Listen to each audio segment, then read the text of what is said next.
خوش آمدید۔ ذرا سوچئے، انسانی تاریخ میں پہلی بار ایسا ہو رہا ہے کہ ہم کوئی ایسی ٹیکنالوجی بنا رہے ہیں جو ہماری جسمانی طاقت کو نہیں بلکہ ہماری ذہانت کو چیلنج کرتی ہے۔ یہ ایک ایسے انقلاب کا آغاز ہے جو شاید ہمیشہ کے لیے یہ بدل کر رکھ دے گا کہ انسان ہونے کا اصل مطلب کیا ہے۔ آئیے اس مستقبل میں جھانک کر دیکھتے ہیں۔ تو آج کے اس تجزیے میں ہم سب سے پہلے یہ سمجھیں گے کہ آخر یہ ٹیکنالوجی پچھلی تمام ٹیکنالوجی سے الگ کیوں ہے۔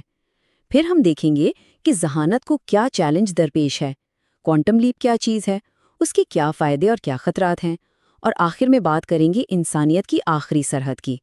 تو آئیے شروع کرتے ہیں۔ صدیوں سے بلکہ ہزاروں سالوں سے ہماری ہر ایجاد کا مقصد صرف ایک رہا ہے، اپنی جسمانی حدوں کو پار کرنا۔ ایک ہتھوڑے سے لے کر ایک بڑی کرین تک ہر اوزار نے ہماری پٹھوں کو مزید طاقت دی، لیکن اب تاریخ میں پہلی بار یہ پورا محور ہی بدل رہا ہے۔ اس سیارے پر ہماری بادشاہت کی وجہ کیا تھی؟ ہماری ذہانت۔ ہم سب سے تیز نہیں، سب سے مضبوط بھی نہیں، لیکن ہم سب سے ہوشیار تھے۔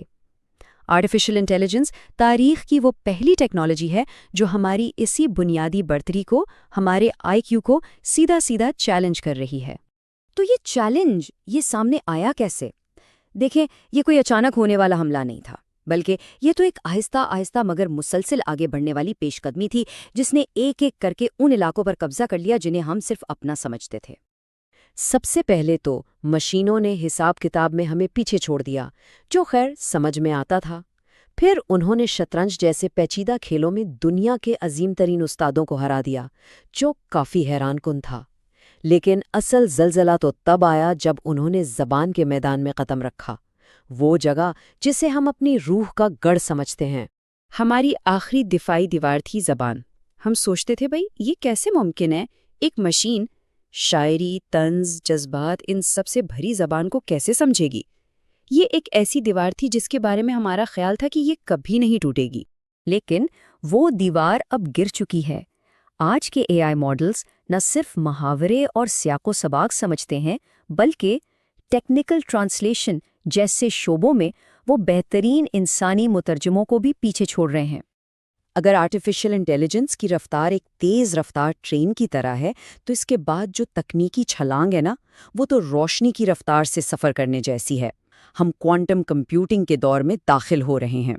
اس کو ذرا اس طرح سمجھنے کی کوشش کرتے ہیں۔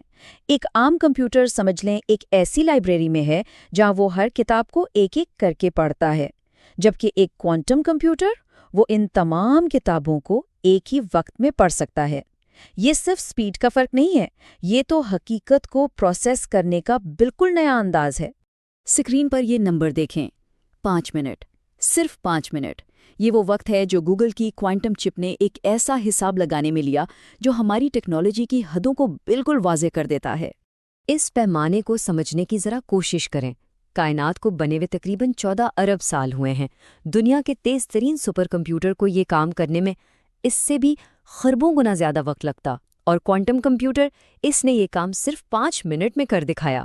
یہ کوئی چھلانگ نہیں ہے، یہ تو بالکل ایک نئی ڈائمنشن میں جا پہنچنے جیسی بات ہے۔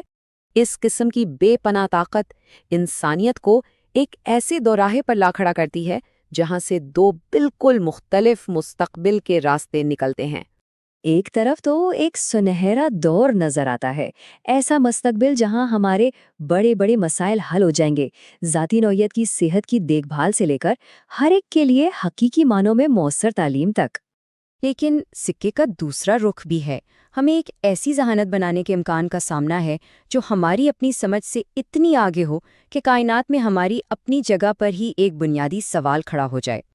اور یہی چیز ہمیں اس بنیادی سوال تک لے آتی ہے، اگر مشینیں ہم سے زیادہ ذہین ہو گئیں تو پھر انسان ہونے میں خاص کیا رہ جائے گا؟ اس کا جواب شاید ہمارے دماغ میں نہیں بلکہ ہمارے دل میں ہے۔ ہو سکتا ہے ہماری آخری منفرد طاقت منطق نہ ہو، بلکہ محبت، ہمدردی اور آرٹ کو محسوس کرنے کی صلاحیت ہو۔